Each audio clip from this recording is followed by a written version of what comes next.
La confrérie de Sainte-Victoire, deuxième partie. Je suis entré. Ils étaient 3, et j'ai tiré.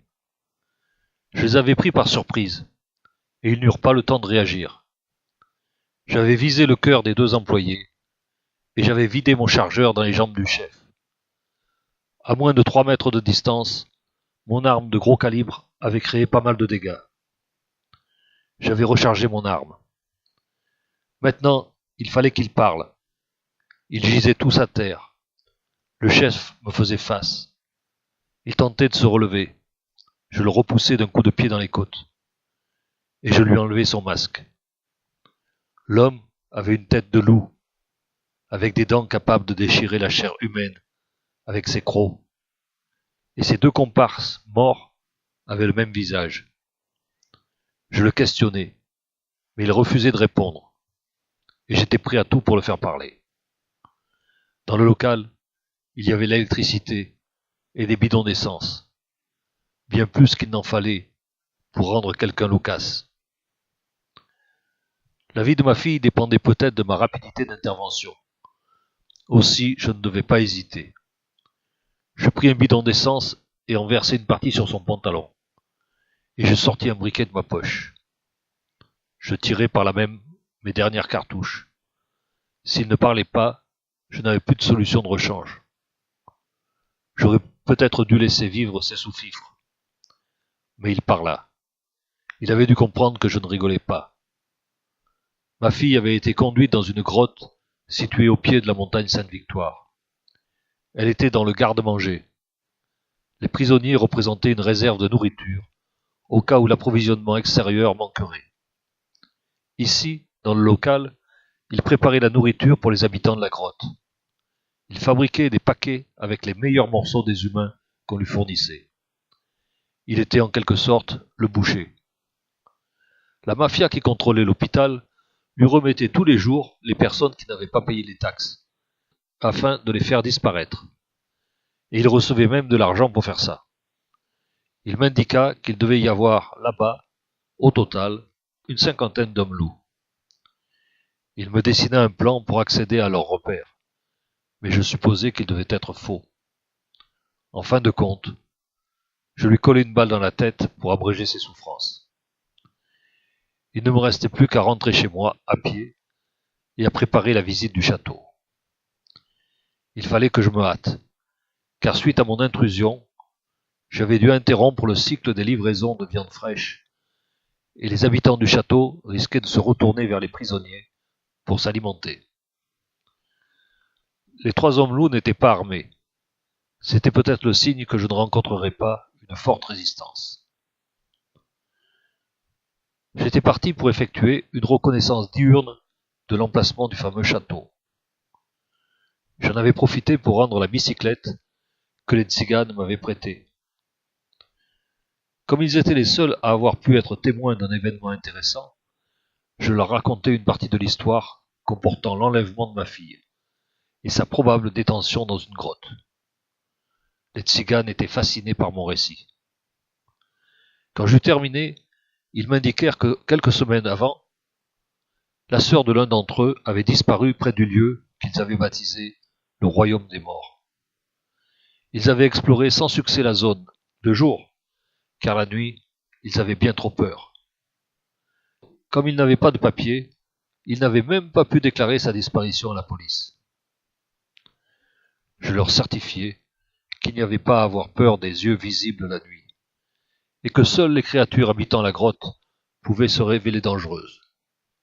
Ils avaient des têtes de loup, et je leur indiquai que j'interviendrais la nuit prochaine, armé, et que je ne serais probablement pas seul. Sur ce, je les quittai. J'attendis que le ciel soit bien sombre pour m'aventurer dans le territoire des yeux. Rapidement, je discernai ceux à qui j'avais parlé la dernière fois, car ils se mouvaient toujours verticalement. Je m'en approchai et reconnus la vieille femme assise par terre, dont une partie du corps avait disparu. J'avais pris un cahier et un crayon et lui demandai de me décrire le chemin menant au château.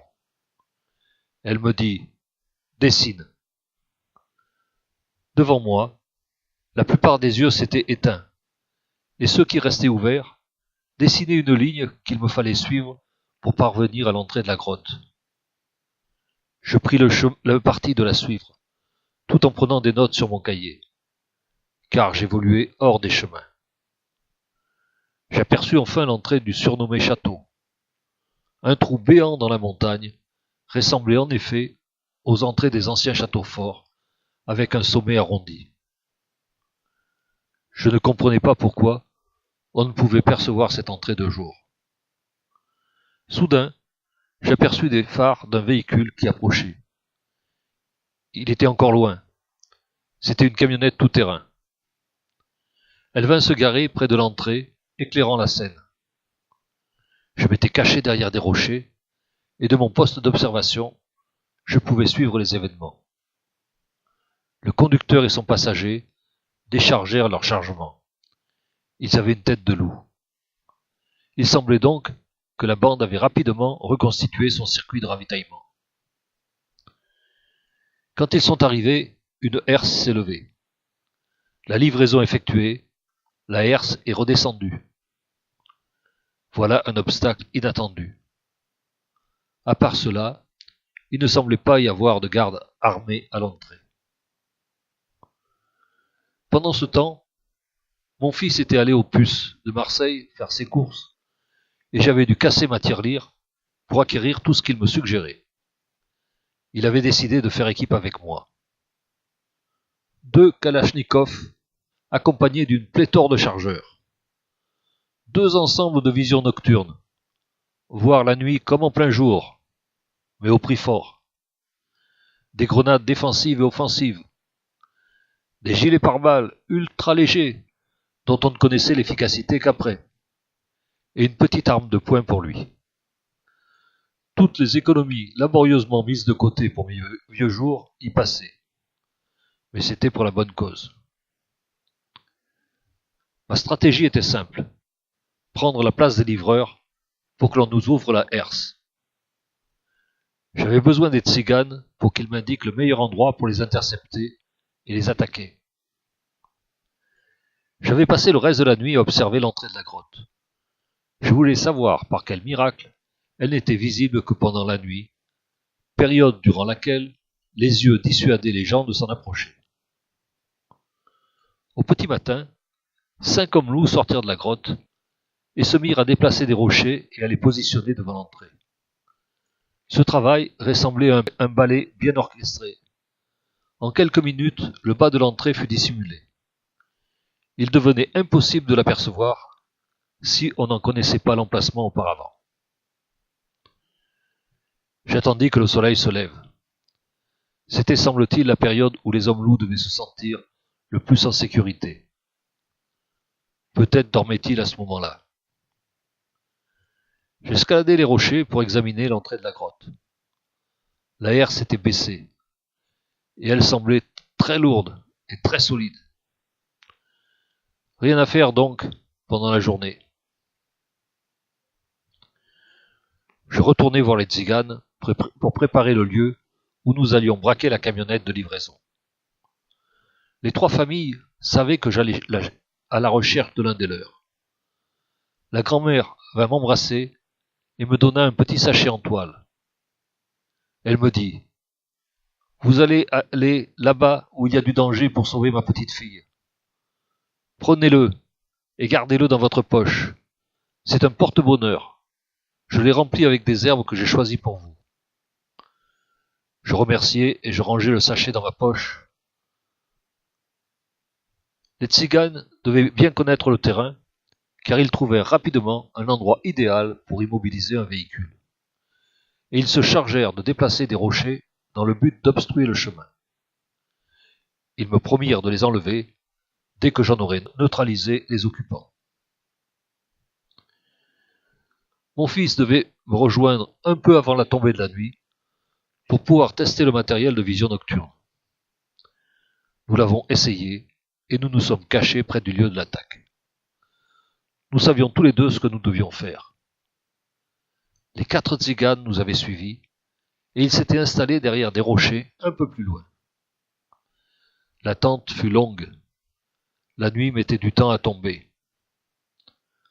Enfin, la camionnette se présenta, et elle fut obligée de stopper face aux rochers disposés sur le chemin.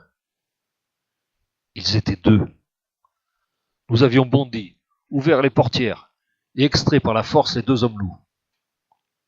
Heureusement, les tziganes étaient venus à notre aide, car notre harnachement et notre armement diminuaient notre capacité d'exécution.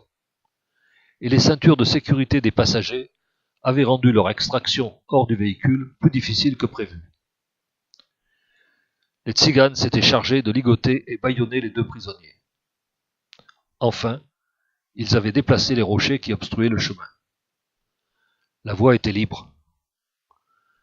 Mon fils prit le volant et je m'installai à ses côtés. Il gara la camionnette devant l'ouverture de la grotte, et nous eûmes la satisfaction de constater que la herse s'était levée. Nous nous sommes donc précipités à l'intérieur. Devant nous, un grand couloir se divisait en 3 branches. Nos appareils de vision nocturne nous permettaient de voir comme en plein jour. Avec notre Kalachnikov, j'avais l'impression de jouer à Doom, un ancien jeu vidéo qui avait fait mes délices autrefois. J'entendis la herse de l'entrée qui redescendait.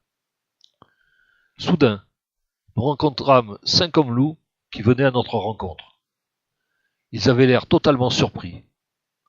Leur surprise ne dura pas, car ils furent immédiatement abattus par nos 2 armes automatiques. La Kalachnikov était un bel outil, mais elle avait oublié d'être silencieuse.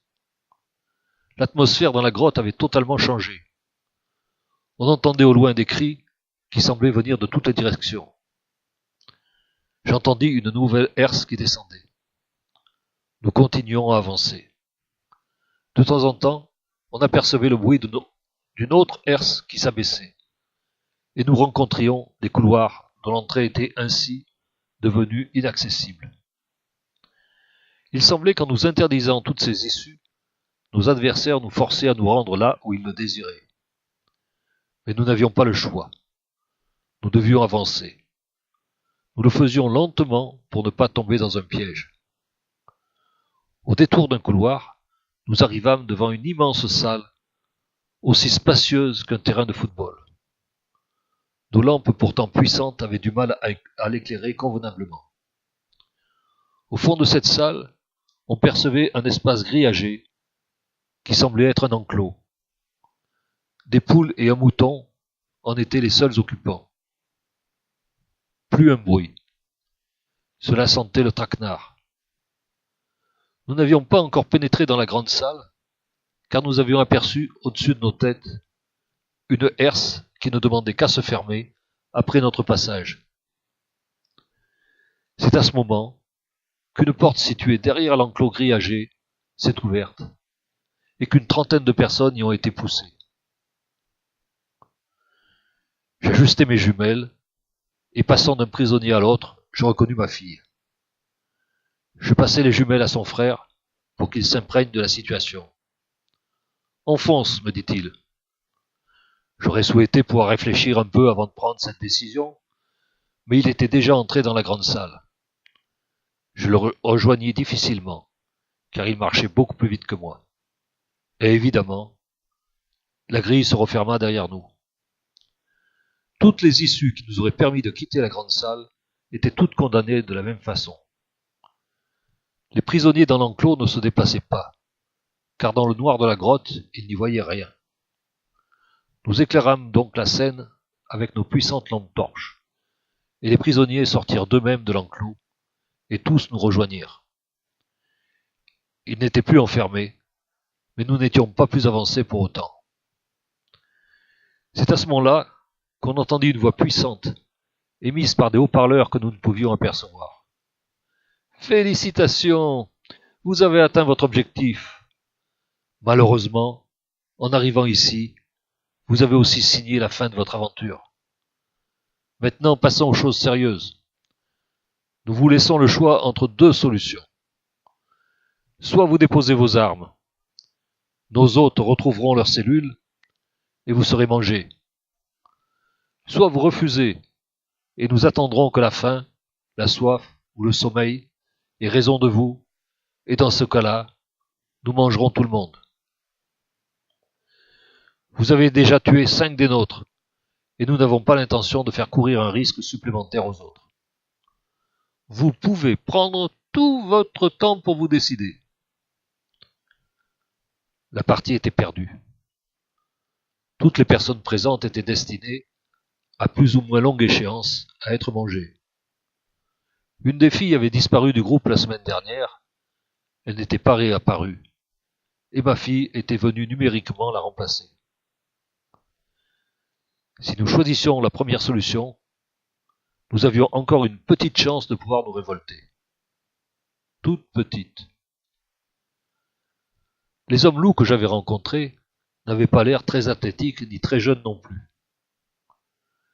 Nous eûmes une ultime conversation avec mon fils et ma fille avant de prendre la décision. Nous nous sommes embrassés une dernière fois et avons déposé nos armes devant une des grilles. À ce moment même, une énorme déflagration se propagea au travers des couloirs de la grotte. Nous entendîmes des cris, des aboiements de chiens, puis, un moment plus tard, une autre énorme explosion qui semblait bien plus proche. Quelques instants après, une voix nous intima de nous éloigner d'une certaine grille et de nous coucher par terre. La grille fut propulsée par une explosion et des fragments de métal passèrent au-dessus de nos têtes. D'autres détonations se succédaient, indiquant que d'autres barrières étaient forcées. Les 4 tziganes étaient devant nous. Ils portaient un uniforme. D'autres soldats posaient des engins explosifs. Aussi, ils nous demandèrent de sortir. J'en connaissais qui devaient être heureux et soulagés de se retrouver à l'air libre. À la sortie de la grotte, le dispositif militaire était impressionnant. Le bas de la montagne était éclairé par d'énormes projecteurs. Un hélicoptère survolait la zone. Une dizaine d'ambulances stationnées. Ma fille ainsi que les autres prisonniers furent dirigés vers un hôpital militaire. J'eus un entretien avec mes 4 tziganes, qui en fait n'en étaient pas. Ils étaient depuis des semaines en mission devant la grotte, et ils avaient inventé cette histoire de tzigane pour ne pas se faire remarquer. Quand je leur avais raconté mon histoire, ils avaient pu obtenir des preuves vérifiables de l'activité des hommes loups. Et quand je leur avais suggéré qu'il devait y avoir des prisonniers en instance d'être mangés, ils avaient accéléré le mouvement. Je leur avais fait remarquer qu'il ne pouvait rien m'arriver avec le porte-bonheur qu'ils m'avaient offert et que j'avais toujours dans la poche. Cela les avait fait rire, car le sachet que m'avait remis la grand-mère était destiné à permettre aux chiens policiers de suivre ma trace dans le labyrinthe de la grotte. Ils pouvaient ainsi suivre l'odeur que dégageaient les sachets pendant mes déplacements. Ils terminèrent leur entretien en me confiant qu'aucune information sur le sujet ne serait donnée aux journalistes, et me demandèrent de rester discret. Quant à mes armes, elles étaient toutes simplement confisquées. Je leur demandai s'ils pouvaient me tenir informé de la suite de l'enquête, promettant une totale discrétion. Quelques jours plus tard, je les recueillis chez moi, et ils me racontèrent la fin de l'histoire. Les hommes loups étaient organisés en confréries. Ils étaient disséminés dans toute l'Europe, et ceci depuis plusieurs siècles. Habituellement, ils vivaient difficilement de petits larcins, d'attaques de bétail, mais les moyens de protection et d'alarme de plus en plus sophistiqués rendaient leur vie très difficile. Ils ont concentré leur communauté sur la France, car la situation sociale dégradée leur était très favorable. Les personnes disparues n'étaient même pas recherchées, alors que le moindre bovin était super protégé du vol par son propriétaire.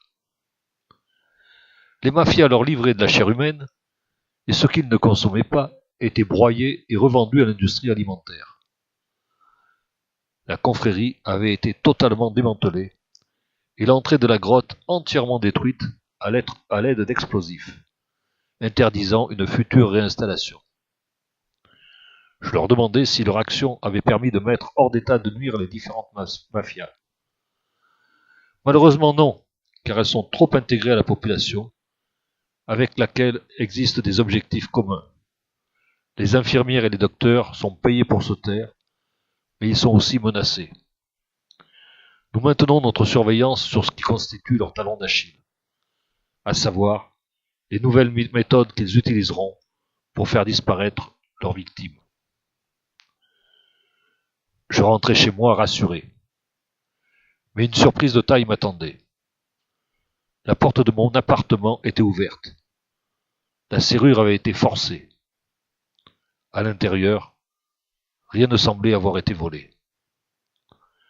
Soudain, 4 hommes loups qui s'étaient cachés se jetèrent sur moi. L'un d'entre eux me dit « Tu es responsable de tout, tu vas payer. » Et ils commencèrent à me mordre et à dévorer quelques petits morceaux de chair. Je criais de toutes mes forces, de peur et de douleur, et je me débattais. « Tout va bien, mon papounet, tout va bien. Il n'y a pas de loup ici. » J'ouvris les yeux sur un autre décor. J'étais dans une chambre d'hôpital et ma fille à côté de moi. « Ton opération s'est bien passée, mais on ne peut pas en dire autant de ton réveil. » Mon cœur battait encore la chamade. Je lui demandai « Je peux te raconter mon histoire ?»« Une histoire de loup ? Non, mon papounet, je n'ai pas le temps. Il faut que j'aille chercher mes enfants. Bisous. Maman te rendra visite demain matin. Tu lui raconteras ton histoire. Au revoir. »